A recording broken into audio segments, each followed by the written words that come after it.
in a lot of instances, you'll have multiple images that you would like to show your customers for a specific product. So if you sell lawnmowers, you might have a photo of the lawnmower itself.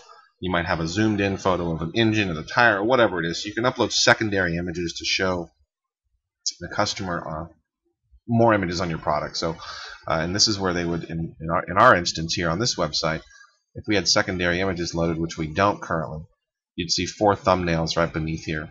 And in a second, we'll go take a look at how that looks. So we'll go to Manage Products, and we'll go to, let's go to, when you're adding a new product, you've got to fill all this stuff out, obviously, for the product information. You can upload a primary image for your product, which is what this image is here. And then then there's some obviously settings here, so watch the video on dealing with primary images.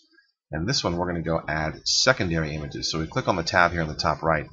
And here we can add additional images, obviously. So it's pretty straightforward. We're going to browse for the photo, for the image, hit select, put in our alt text, and then you can choose whether it's visible on the user site or not. So if you wanted to change them out or didn't want them to be visible for the time being, yeah, this is where you would tick that box. And so you can load those up and hit Save Changes, and then it's going to show up down here for your users as additional secondary images. So adding secondary images to your inside Pinnacle Cart is really easy to do. You're going to want to make sure that your images are sized correctly, and make sure that you watch the video on bulk uploading of images, so you can kind of wrap your head around what size that is going to work best for your layout.